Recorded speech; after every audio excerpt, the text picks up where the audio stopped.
अस्सलाम वालेकुम। कैसे हैं आप सब? ठीक ठाक हैं, खैरियत से हैं? जी जनाब। तो हम कौन सी क्लास में मौजूद हैं अभी? क्या सब्जेक्ट है हमारा? Social studies. बिल्कुल ठीक, हम हैं अभी सोशल स्टडीज़ की क्लास में। और आज सोशल स्टडीज़ की क्लास में हमने क्या करना है? सोशल स्टडीज़ में पहले तो ये बताइए कि हम कौन से चैप्टर पर हैं? याद है आपको? बिल्कुल ठीक, हम हैं चैप्टर नंबर 2 पे। और हमारे चैप्टर का क्या नाम है? The small basket.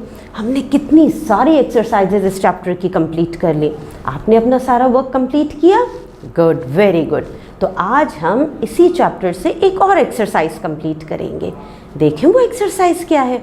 चले, इसके लिए तो आपको अपनी बुक ओपन करनी पड़ेगी और अपनी बुक का पेज नंबर 15 निकालना पड़ेगा।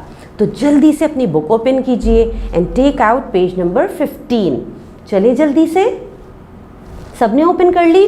Very good. अच्छा जी, क्या नज़र आया आपको पेज नंबर 15 पे? कुछ पिक्चर्स नज़र आई। समझ में आया कि है तो कुछ इंटरेस्टिंग सा काम। तो देखिए ये क्या है। चलें हम मिल के देखते हैं कि यहाँ पे पूछा क्या जा रहा है और हमने क्या करना है यहाँ पे। चलें देखें यहाँ पे क्या है। अच्छा जी, तो यहाँ पे क्या मौजूद है?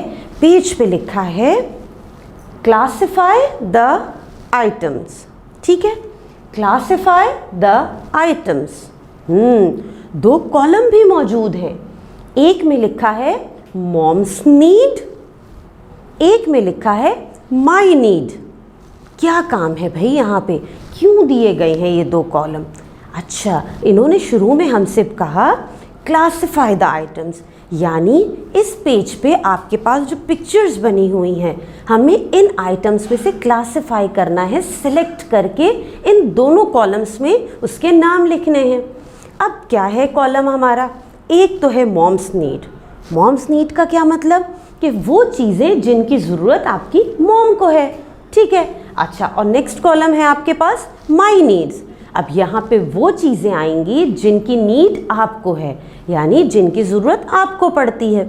अब ये तो भाई आपके सोचने का काम है थोड़ा सा कि हमारे पास जो नीचे पिक्चर्स दी हुई हैं इसमें से कौन सी चीज़ें ऐसी हैं जो आपके मॉम नीड्स में आएंगी और कौन सी चीज़ें ऐसी हैं जो माई नीड्स में आएंगी।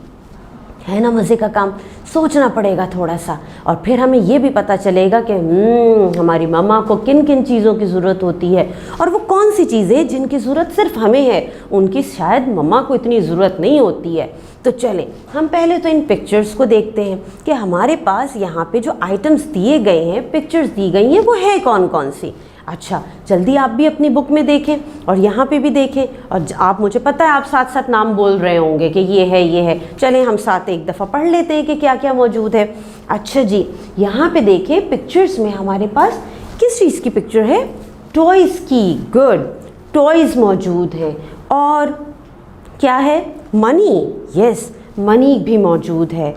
अच्छा, और स्कूल भी है। यस, और स्कूल के अलावा यहाँ पे कैंडीज़ भी हैं। अच्छा, यहाँ पे तो वॉशिंग मशीन की पिक्चर भी दी गई है। यस, और स्केट्स भी मौजूद हैं। बिल्कुल ठीक, स्केटिंग शूज़ जो होते हैं, स्केट्स भी मौजूद हैं। इसके अलावा टी शर्ट है। बिल्कुल ठीक, और वेजिटेबल की पिक्चर्स भी हैं। यस, वेजिटेबल्स भी हैं। नाइफ़। यस, ये तो नाइफ़ है। बिल्कुल ठीक। और क्या मौजूद है? अरे वाह, ये तो आपको बहुत ही मज़ेदार चीज़ लगती है ना, ये तो जंक फूड है। ठीक है ना, ये भी यहाँ मौजूद है। और एक चीज़ की और पिक्चर है, ये क्या है? बिल्कुल ठीक, इट्स अ मॉप। मॉप की पिक्चर मौजूद है। मुझे तो लगता है इन पिक्चर्स को देखते ही आपके जहन में बहुत ही क्लियर हो गया होगा कि कौन सी चीज़ें हमें मॉम नीड्स में लिखनी है और कौन सी चीज़ें हमें माई नीड में लिखनी है। चलिए देखें। अच्छा, हम देखें कि मॉम की नीड्स में हमारे पास इसमें से कौन सी चीज़ें हैं जो हम मॉम नीड्स में लिख देते हैं। सबसे पहले मनी। ठीक है ना, मनी की सबसे ज़्यादा ज़रूरत आपको है या आपकी मम्मा को है? आपकी मम्मा को है, क्योंकि घर के सारे काम मैनेज तो मम्मा कर रही होती हैं, चीज़ें आपकी ज़रूरत की मम्मा ला रही होती हैं। ठीक है ना, तो मनी को हम लिख देंगे मॉम नीड्स के कॉलम में। ठीक, कि मनी जो है ये मम्मा की नीड है। ओके। अच्छा जी, उसके अलावा हम ढूंढें कि और कौन सी चीज़ें हैं। टॉयज़। टॉयज़ कहाँ पर आते हैं? मम्मा को ज़रूरत है टॉयज़ की? नो, मम्मा की नीड तो नहीं है मॉम की। फिर टॉय आएगा माई नीड में, तो चलिए माई नीड में टॉयज़ लिख लीजिए आप। अच्छा, उसके बाद स्कूल, स्कूल किसकी नीड है, मम्मा की या आपकी? माई नीड, बिल्कुल ठीक, इसे आप लिखेंगे माई नीड में। Very good. फिर है वॉशिंग मशीन, वॉशिंग मशीन का काम तो भाई मम्मा ही करती हैं, तो फिर वॉशिंग मशीन को हम लिख देते हैं मॉम नीड्स में। अच्छा जी, उसके बाद हमारे पास है शर्ट मौजूद है। अब बताइए शर्ट कहाँ पर लिखें हम? शर्ट की नीड आपको है, तो हम शर्ट लिख देते हैं अपनी आपकी नीड में, ठीक है, माई नीड में। अच्छा, उसके बाद हमारे पास स्केट्स हैं। स्केट्स कहाँ पे लिखूँ? आपकी मामा स्केटिंग करेंगी या आप करेंगे? नीड किसकी है? आप करेंगे स्केटिंग, तो हम लिखेंगे माई नीड में। फिर हमारे पास और क्या मौजूद है? कैंडीज़ भी मौजूद हैं। कैंडीज़ तो भाई आपका ही काम है ना, आपको ज़रूरत है कैंडीज़ की, शौक़ से खाते हैं आप और मम्मा ही ला के देती हैं आपको, तो कैंडीज़ भी हम माई नीड के कॉलम में लिख देते हैं। फिर हमारे पास आई नाइफ़। नाइफ़ किसकी नीड है? आप तो यूज़ नहीं करते नाइफ़ खुद से, बिल्कुल नहीं कीजिएगा, बहुत डेंजरस होती है, तो हम लिखते हैं नाइफ़ को मॉम्स नीड में। अच्छा जी, नाइफ़ भी आ गई मॉम्स नीड में। वेजिटेबल्स, वेजिटेबल्स का काम भी किसका है? मॉम का है, क्योंकि मॉम ने बनाना ही है वेजिटेबल्स, तो ये भी आ गई आपकी मॉम नीड्स में। फिर हमारे पास क्या बचा? हमारे पास बचा एक तो भाई आपके पास है जंक फूड। अब जंक फूड किसको शौक़ है खाने का? आपको, तो ये कहाँ आएगा? माई नीड में। ठीक है, आपने लिख लिया जंक फूड माई नीड में। उसके बाद फिर हमारे पास बचता है मॉप। अब मॉप किसकी ज़रूरत है? कौन काम करता है? हाउस क्लीनिंग का, हाउस होल्ड में किसका ज़्यादा काम है?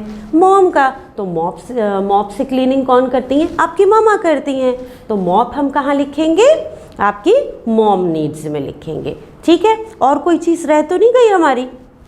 हमने क्लासिफाई कर लिया, दोनों को सॉर्ट आउट कर लिया, कुछ चीज़ें हमने मॉम नीड्स में लिख दी और कुछ चीज़ें हमने माई नीड में लिख दी। चीज़ समझ में आई आपको कि क्या हमने काम किया है? काम कंप्लीट किया आपने? अब देखें, हमने जो मॉम नीड्स में चीज़ें लिखी हैं और कुछ चीज़ें हमने माई नीड में लिखी हैं, इसे देख के आपको समझ में आएगा कि आपके इर्द गिर्द आपकी रूटीन में आप नोट कीजिएगा। इन चीज़ों से हट के भी अब आपने एक काम और करना है कि आप और नोट कीजिएगा कि आपके पास और कौन कौन सी चीज़ें डेली रूटीन में, इर्द गिर्द, इन्वायरमेंट में ऐसी हैं जिनकी नीड आपकी मॉम को है और कौन सी ऐसी चीज़ें हैं जिनकी नीड आपको होती है। ठीक है, तो ये वर्क तो हुआ हमारा कंप्लीट। ठीक, तो आपने अगर इस एक्सरसाइज को यहीं पे मेरे साथ साथ मुकम्मल कर लिया है तो बहुत ही अच्छी बात है भाई। अगर नहीं किया तो कोई परेशानी नहीं है, उसको आप इस रिकॉर्डिंग को दोबारा देखिए और फिर इस एक्सरसाइज को आराम से मुकम्मल कीजिए। उसके बाद इस एक्सरसाइज की, इस कंप्लीट टास्क की आप पिक अपनी टीचर को सेंड करेंगे और फिर घर में भी इस चीज़ को डिस्कस ज़रूर कीजिएगा। ठीक है, कि किसकी नीड क्या है, किसको किस चीज़ की ज़रूरत पड़ती है। चलें फिर, अल्लाह हाफिज़।